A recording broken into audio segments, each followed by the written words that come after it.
I was planning a trip with my in-laws and decided to call my son, Anthony, to see if he had any plans. "I'm going to practice," he said. "You all should go and have fun. Isn't this trip a bit unusual?" "Are you okay, Mom?" Anthony asked. "I'll manage. I'll bring you back a souvenir. Work hard at your practice," I replied.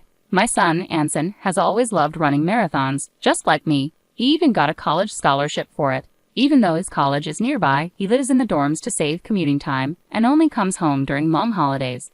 I knew he couldn't join us on the trip, but I wanted to ask anyway. His answer was just what I expected. "My name is Flora. I'm 46 years old and work full-time. My husband, Steve, is 4 years older than me and used to be my boss. He's a capable man, and I respect him. After we got married and had our son, we were a happy family. But over time, our relationship started having problems. The main reason was my husband's parents, especially his mom, who didn't like me from the beginning and often bullied me. At first, Steve defended me because we lived far from his parents, so we didn't see them often. But when Anson wanted to attend a high school near my mom's house because of his love for marathoning, things changed. I was the one who got him into running since I used to run marathons and still do sometimes. I was happy he enjoyed running like me, so I convinced Steve to move closer to the high school Anson wanted to attend. Steve applied for a transfer at work so we could move, and Anson got into a good university because of his high school, so it worked out well. The day before our trip, Steve said, "Go get the rental car tomorrow morning and pick up my parents on your way back." I was confused and asked, "Why am I the one renting the car?" "What are you going to do?" "I'm exhausted from work, so I'll sleep until the last minute. Once you pick up my parents, come back and I'll drive from there. It's on the way to where we're going anyway," Steve explained. I understood his reasoning, but I was also very tired. Even though we both worked similar hours, I did all the house chores. When I thought about it, we used to share chores equally. But since moving closer to his parents, they started visiting often, and the balance shifted. Whenever his mom saw Steve doing chores, she strongly disapproved. "Housework is the wife's job. The breadwinner shouldn't do it. Isn't that right, Flora?" Steve's mom would say, giving me a stern look, and I would nod in agreement. This kept happening until Steve stopped doing any chores at all. Well, it was partly Steve's fault. I felt his mom influenced him a lot. Steve even started repeating what his mom would say, agreeing with her views. I am sometimes the breadwinner in our family, but it felt pointless to try to fix things, and I didn't have the energy to even try. Steve had changed a lot in the past few years. His work performance seemed to be getting worse, and he often took out his frustrations on me. I realized that our giving back only caused more problems, so I decided to just accept the situation. It seemed like the least stressful way to live. I thought about divorce sometimes, but I worried it might hurt our son's chances of getting into college if we became a single-parent family. So I put that idea aside. Instead, I started thinking of my husband more like a pet than a person, which surprisingly made me feel less stressed.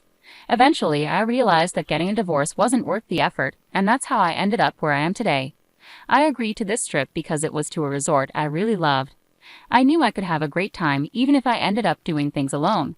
Honestly, I was ready to do separate activities from my in-laws and husband if necessary. Maybe they invited me mainly to drive, but since both my husband and father-in-law could drive, I figured it would be fine. I played along with the idea that our spoiled dog was being demanding again. My husband asked me to pick up the rental car, so I went to my in-laws' house. "Flora, you're late. Is this the car for today? You should have rented a bigger one," my mother-in-law said. "Well, it's better than your tiny car, at least," I replied.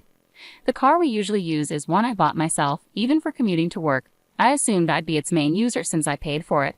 We don't often travel out of town, so I thought a small car would be enough. Plus, I loved its interior design and color, so I bought it. My husband would use it without asking and show his parents around in it. My mother-in-law criticized the car's size and acted like I could only afford a small car. I suggested we use my father-in-law's car for the trip, but he didn't want others driving it and didn't want to do all the driving himself. So we rented a car, but I wasn't consulted about this.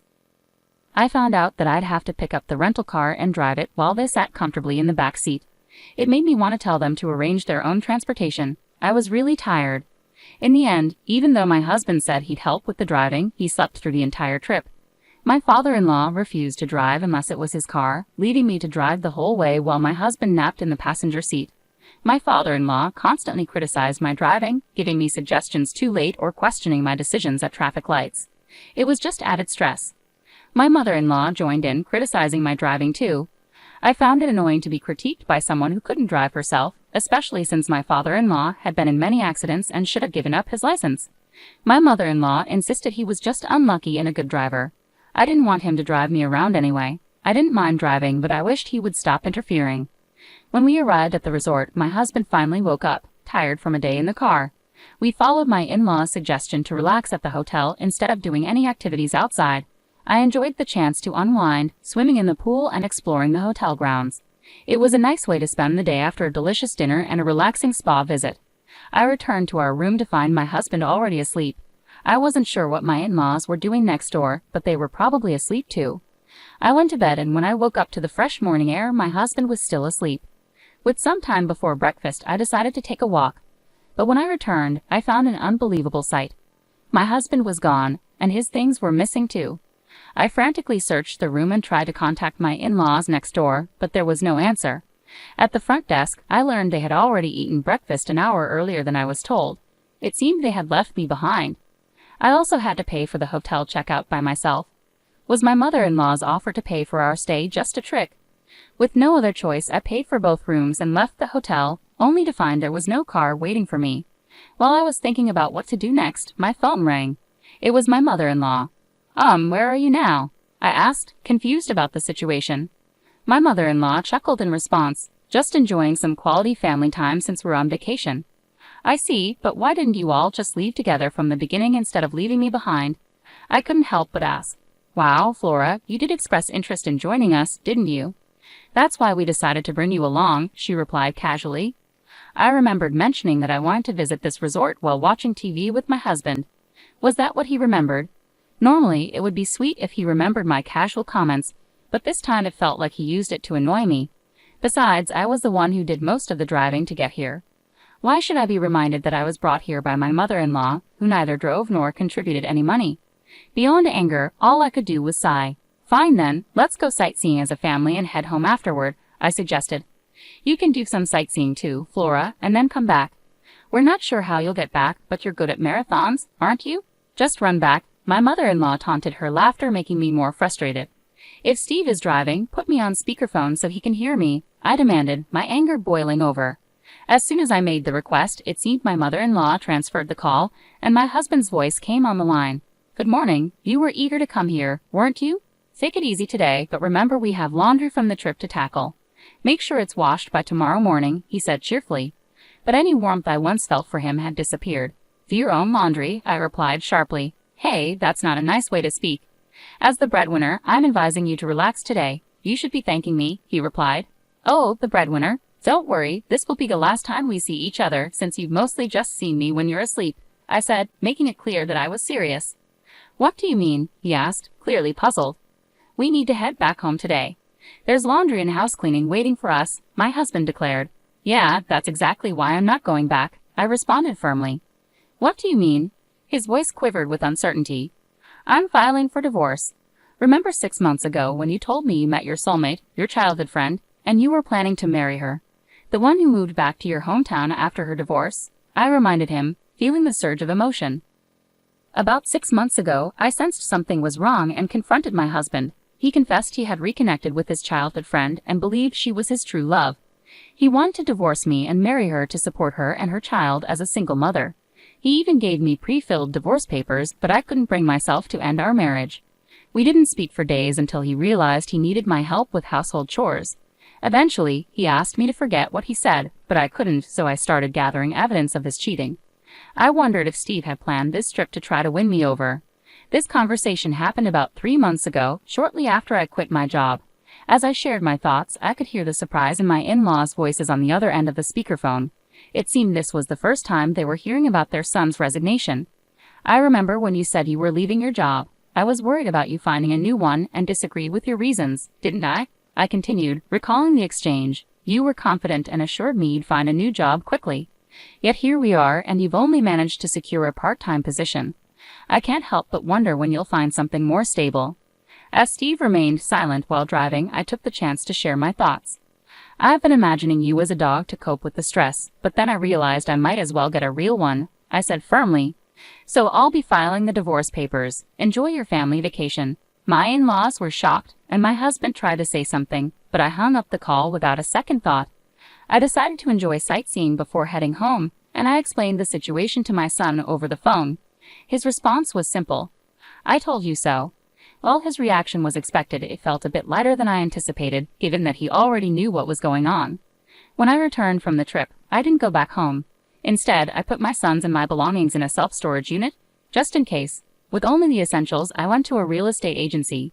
The sales representative, who I had become friendly with and shared drinks with a few times, greeted me warmly. She was from my generation, so she was easy to talk to.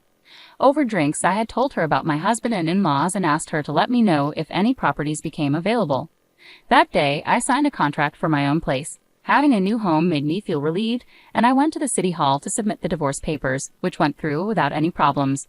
Finally, I returned the many calls my ex-husband had made. "Hello," I began, keeping my voice steady. "The divorce papers have been accepted.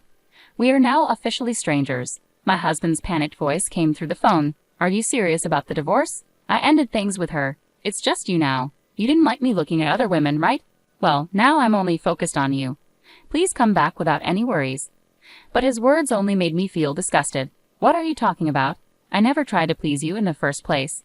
And you didn't end things with her, did you? You were dumped because you couldn't find a job and had no money, right?" It turned out my husband's mistress was acquainted with the sales representative who helped me find my new place. What a small world. She had listened to my husband's mistress's complaints about him, saying she was his current girlfriend. Apparently, after he quit his job and started working part-time, she saw no reason to stay with him and ended things.